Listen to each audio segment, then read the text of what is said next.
बच्चों, आप लोग कैसे हैं? उम्मीद है आप सभी लोग बहुत ही अच्छे होंगे और अपने यूपी बोर्ड की परीक्षा की तैयारी बहुत ही बेहतरीन तरीके से कर रहे होंगे। तो बेटा, जैसा कि पिछले लेक्चर में हम लोगों ने गॉस की प्रमेय तक सेकेंड लेसन जो हम लोगों ने कॉन्सेप्ट समझ लिया था, आज हम लोग गॉस की प्रमेय को आगे बढ़ाएंगे और कोशिश करेंगे कि ये लेक्चर गॉस की प्रमेय का थ्योरिकल लेक्चर का लास्ट हो। तो बेटा, आज हम लोगों को पढ़ना है सुपरपोजिशन थ्योरी ऑन गॉस प्रमेय, या लिख सकते हैं कि गॉस की प्रमेय पर गॉस की प्रमेय पर प्रमेय पर प्रमेय पर अध्यारोपण क्या सिद्धांत। अब चलिए देखते हैं, या इसी को कह सकते हैं कई बिंदु आवेशों के कारण गॉस की प्रमेय हम लोग कैसे लगाते हैं, तो उसको देखते हैं। और दूसरा हम लोग ये सीखेंगे कि गॉस की प्रमेय कार्य मतलब गॉस की प्रमेय के लिए शर्त क्या है, ये भी सीखेंगे।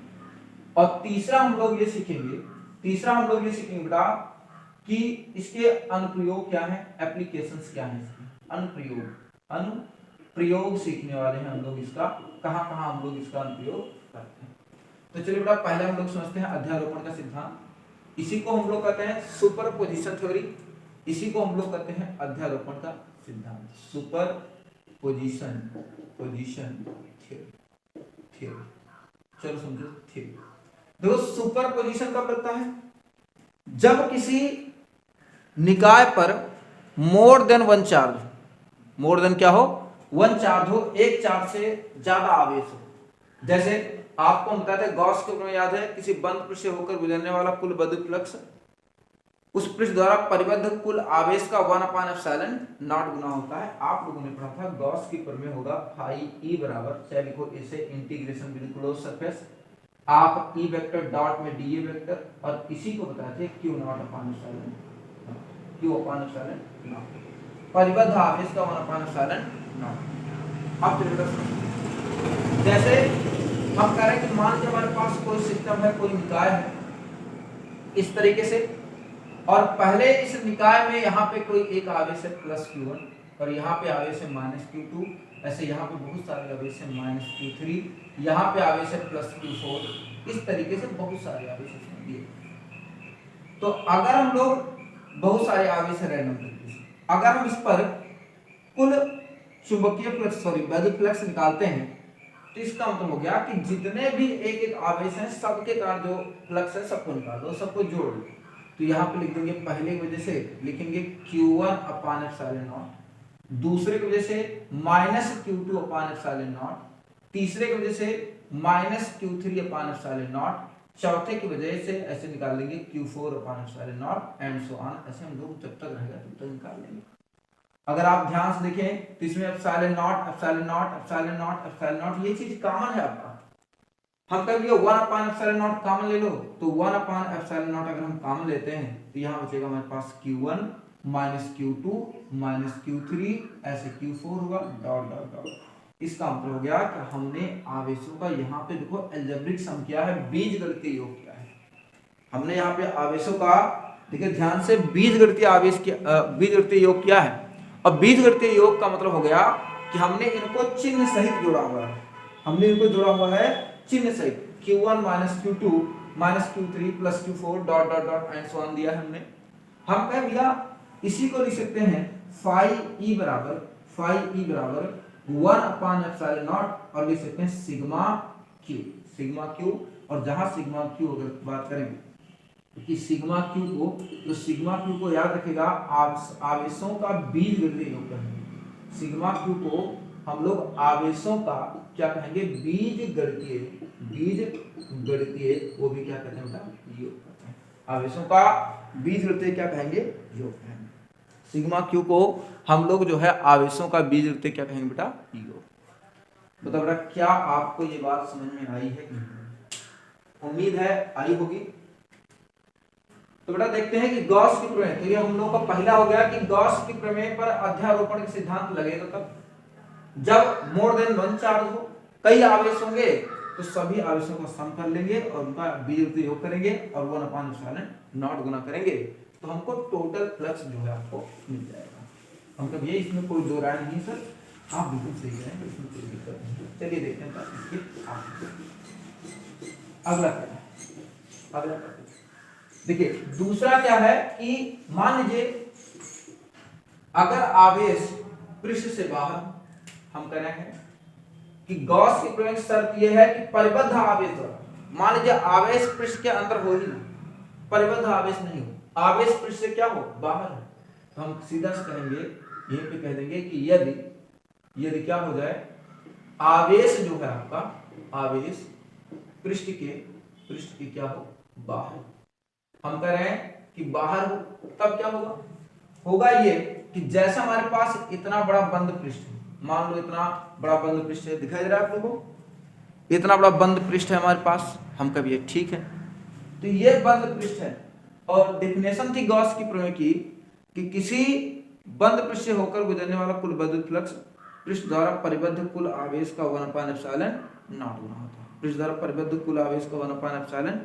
गुना होता है। हाँ जी ये थी, कोई दो राय नहीं इसमें, ये थी, हम कभी ठीक है।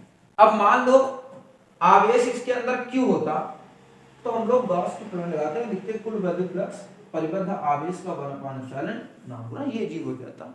आपको ये जी सर जिसे भाई कोई दो राय नहीं है। हम कहें कि अगर मान लो आवेश आपका पृष्ठ से बाहर, यहाँ है आवेश आपका प्लस क्यू है, तो इससे जो भी बल रेखाएं गुजरेंगी, आप ध्यान से देखो, ऐसे मान लो बल रेखाएं ऐसे गुजर रही है, कुछ भी हो, कोई एंगल है ना, एंगल से नहीं मतलब बल रेखा ऐसे गुजर रही है, तो आप ये देखोगे कि बल रेखा इस पृष्ठ के एक ओर अंदर प्रवेश करेंगी, दूसरी ओर बाहर निकलेंगी। देखो यहां से प्रवेश कर रही है अंदर, यहां से प्रवेश कर रही है इस वाले पे, चलो इसको मिटाते हैं, अब समझिएगा, ये 3D फिगर में हो गया। अब समझो यहाँ पे इस ओर से प्रवेश कर रही है, इस ओर से, और देखो दूसरी ओर से आप देखो बाहर निकल रही है, ठीक है। जब प्रवेश करेंगी तो फ्लक्स ई का मान जो भी होगा आपका नेगेटिव सेंस देगा, हम कभी ठीक है, चिन्ह परिपाटी का रूल है बताए भी थे। और जब बल रेखाएं बाहर निकल रही हैं तो फ्लक्स ई का जो भी मान होगा वो आपका होगा पॉजिटिव, हम कभी ठीक है। अगर हम लोग इसमें टोटल इलेक्ट्रिक फ्लक्स निकाल लें, कुल वैद्युत फ्लक्स अगर हम निकाल लें, कुल वैद्युत फ्लक्स, तो होगा क्या, तीन बल रेखाएं देखो अंदर जा रही हैं और ये तीन ही बल रेखाएं देखो पृष्ठ से बाहर भी आ रही हैं, ये तीन बल रेखाएं हैं और यही तीन बल रेखाएं पृष्ठ के अंदर जा रही हैं और यही तीन बल रेखाएं पृष्ठ के क्या हो रही हैं बाहर आ रही हैं। तो जितना नेगेटिव मतलब जितना अंदर जाए उतना नेगेटिव और उतना ही क्या है पॉजिटिव है। आप कहेंगे सर इसमें कोई दो राय नहीं है, हम कह भैया ठीक है, तो जो पॉजिटिव होगा जितना उतना ही नेगेटिव होगा, दोनों को जोड़ लेंगे तो दोनों हो जाएगा कैंसिल और टोटल क्या आ जाएगा। इसका मतलब हो गया कि आवेश अगर किसी पृष्ठ के बाहर स्थित है, पृष्ठ के बाहर स्थित है, उससे नेट फ्लक्स आपका हो जाएगा 0। इसका मतलब गॉस की प्रमेय केवल तभी लगेगी जब आवेश पृष्ठ पर स्थित हो या पृष्ठ के अंदर स्थित हो। और याद रखिएगा गॉस की प्रमेय के लिए आवश्यक शर्त क्या हो गई, आवेश पृष्ठ पर या पृष्ठ के अंदर स्थित हो। और गॉस की प्रमेय हमेशा बंद पृष्ठों के लिए लिखती है और गॉस की प्रमेय के लिए हम लोग जिस पृष्ठ का चयन करते हैं उस पृष्ठ को गॉसियन पृष्ठ कहते हैं। उस पृष्ठ को हम लोग क्या कहते हैं, गॉसियन पृष्ठ। क्या आपको ये बात समझ में आई नहीं आई? भाई बल रेखाएं जहां अंदर जाती हैं वहां पे फ्लक्स का मान नेगेटिव होता है और जहां से बाहर आती हैं वहां पे फ्लक्स का मान क्या होता है, पॉजिटिव होता है।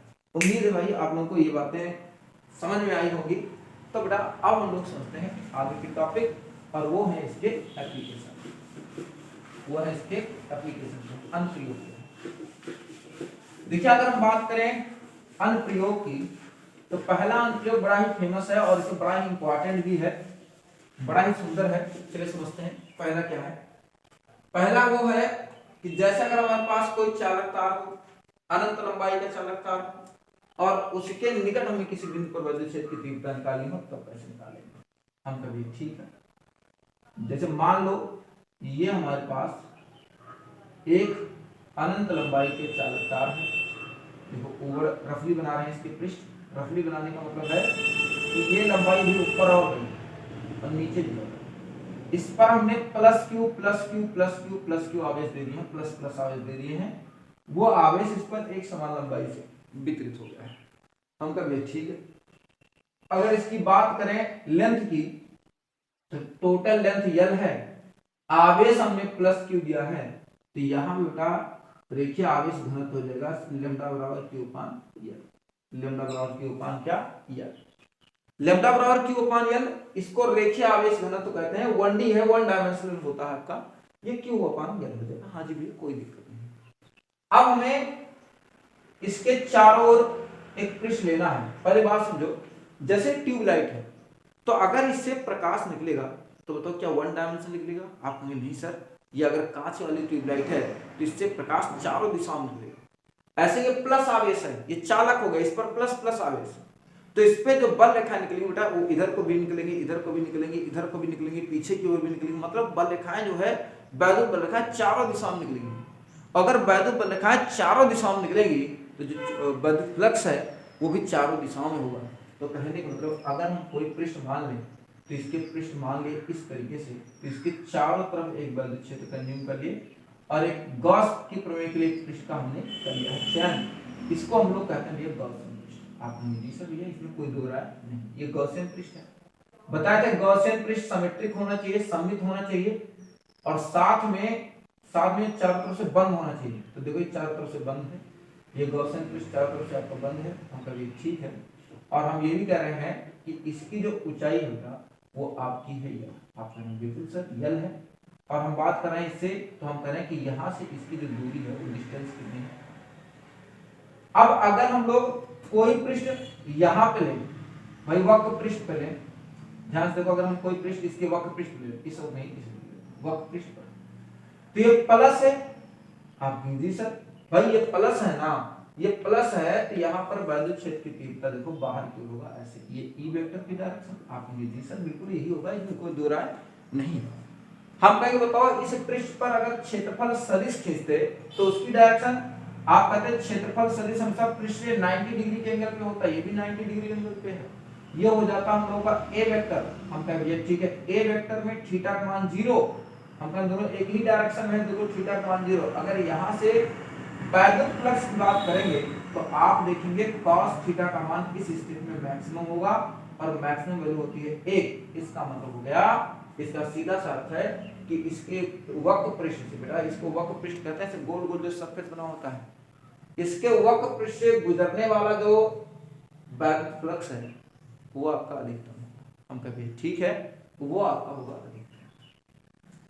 अच्छा, अगर हम दूसरे पृष्ठ की बात करते, दूसरे पृष्ठ की, तो एक पृष्ठ हम लोग यहां पे ले सकते हैं भैया, इसको आधार या शीर्ष का क्षेत्रफल कह सकते हैं आप, ठीक है ना। तो एक पृष्ठ अगर आप यहां पे ले रहे हैं, तो यहां पर अगर वैद्युत क्षेत्र की दिशा निकालेंगे तो वैद्युत क्षेत्र की दिशा आप देखो प्लस होने की वजह से बाहर की ओर, ठीक है। ये पृष्ठ ऐसे है, अगर क्षेत्रफल सदिश निकालें, क्षेत्रफल सदिश देखो लंबवत ऊपर की ओर, परपेंडिकुलर ऊपर की ओर, तो यहाँ पर जो क्षेत्रफल सदिश होगा वो परपेंडिकुलर ऊपर की ओर होगा इस डायरेक्शन में, और इनके बीच का जो कोण है बेटा, सॉरी यहाँ दिख नहीं होगा, ये ए वेक्टर है बेटा, इनके बीच का जो कोण है थीटा का मान 90 डिग्री और थीटा का मान 90, तो cos 90 अंश का मान क्या हो जाएगा 0। यहाँ से cos 90 अंश का मान 0, इसका मतलब हो गया कि जो शीर्ष और आधार का क्षेत्रफल है, इससे कोई भी वैद्युत फ्लक्स गुजरने वाला नहीं है। शीर्ष और आधार का जो क्षेत्रफल है उससे कोई भी वैद्युत फ्लक्स गुजरने वाला नहीं है, और वैद्युत फ्लक्स केवल और केवल गुजरेगा इसके वक्र पृष्ठ से। आप कहेंगे जी सर इसमें कोई दो राय नहीं है, इसके वक्र पृष्ठ से ही गुजरेगा। अब ऐसी कंडीशन में अगर हम लोग यहाँ पर वैद्युत फ्लक्स निकालते, सॉरी वैद्युत क्षेत्र निकालते, तो वैद्युत क्षेत्र का सूत्र आता E बराबर 1/2πε0, और साथ में आता लैम्डा अपान क्या, कितना आता। आप कहते सर जी हमको तो 1/4πε0 का मान पता है, 2πε0 का मान नहीं पता है। हम कहे बाबू एक काम करो, इसमें 2 से गुणा और 2 से क्या कर लो, भाग करो। आप कहेंगे जी 2 से गुणा करा देंगे भैया, तो E इक्वल टू आ जाएगा 1/4πε0, और साथ में आ जाएगा 2 लैम्डा अपान कितना, r हो जाएगा। हम कहे ठीक है। आप कहेंगे ओ माय डियर सर इसको वेक्टर में बताइए। हम कहेंगे वेक्टर में बताइए, चलो सदिश स्वरूप लिख लेते हैं इसका। अगर हम इसकी बात करें सदिश स्वरूप की, तो सदिश स्वरूप जो होगा वो क्या होगा, वो हो जाएगा बेटा E वेक्टर इक्वल टू 1/4πε0 साथ में आ जाता है 2 लैम्डा अपान कितना r, और यहाँ पे लिख देंगे r बस। भैया अगर एक वेक्टर इधर है तो कम से कम एक वेक्टर तो इधर होना चाहिए, हम कहते हैं ठीक है। आप इसमें देखो अगर हम ये कहते हैं कि 1/4πε0 साथ में 2 लैम्डा, ये पूरा का पूरा कांस्टेंट है, तो आप कहेंगे बिल्कुल सर कांस्टेंट है। हम कहें कांस्टेंट हटाएंगे तो क्या जोड़ेंगे, तो आप कहेंगे प्रोपोर्शनल जोड़ेंगे। तो हम कहें भैया इतने को आप कांस्टेंट बना मान के हटा दो, तो यहां जोड़ोगे E प्रोपोर्शनल टू 1/r²। मतलब वैद्युत क्षेत्र की तीव्रता है जो है वो दूरी के व्यतिक्रमानुपाती है। अब दूरी अगर बढ़ेगा तो वैद्युत क्षेत्र की तीव्रता घटेगी, अगर दूरी घटेगा तो वैद्युत क्षेत्र की तीव्रता क्या होगी, बढ़ेगी। आप कहेंगे बिल्कुल सही होगा। और इनके बीच अगर हम ग्राफ भी खींचते हैं तो आप देखेंगे इसका ग्राफ ऐसे मिल जाएगा, ये आपका ई वेक्टर है और ये तुम्हारा डिस्टेंस क्या है, और ये जो ग्राफ है ये है तुम्हारा ई प्रोपोर्शनल टू 1/r। मतलब दूरी के व्यतिक्रमानुपाती है, दूरी बढ़ेगी तो वैद्युत क्षेत्र की तीव्रता भी उसमें घटेगी, क्योंकि व्यतिक्रम मतलब होता है भैया उल्टा होता है, रेसिप्रोकल हो गया ना वो चीज, व्यतिक्रमानुपाती है। हम कहते हैं ठीक। अब ये टॉपिक आपको समझ में आ गया होगा, तो बेटा समझते हैं इसके आगे और दूसरा एप्लीकेशन करते हैं। तो हमको ये पता लग गया कि जैसे अनंत लंबाई का कोई चालक तार है तो उसके निकट जो आपका वैद्युत क्षेत्र होगा, उसके निकट जो वैद्युत क्षेत्र होगा वो होगा E बराबर 1/2πε0 डॉट लैम्डा अपान r, या कहो 1/4πε0 डॉट 2 लैम्डा अपान कितना, हम तक ये। अब चलिए समझते हैं इसके आगे कैसे कैसे टॉपिक्स हैं। अगला है कि जैसे मान लीजिए हमारे पास कोई अनंत विस्तार की समतल चालक है, हमारे पास कोई अनंत विस्तार की क्या है भाई, समतल चालक, ये हो गया हमारे पास अनंत विस्तार की समतल चालक है और इस पर हमने प्लस क्यू आवेश दिया है, और ये इसके दिख नहीं रहा होगा, ये प्लस क्यू आवेश दिया और ये इसके संपूर्ण भाग ए पर फैल गया है। इस तरीके से ये प्लस प्लस आवेश जो है ये फैल गया है, इस तरीके संपूर्ण भाग में ये प्लस प्लस आवेश क्या हो गया, फैल गया है। ठीक।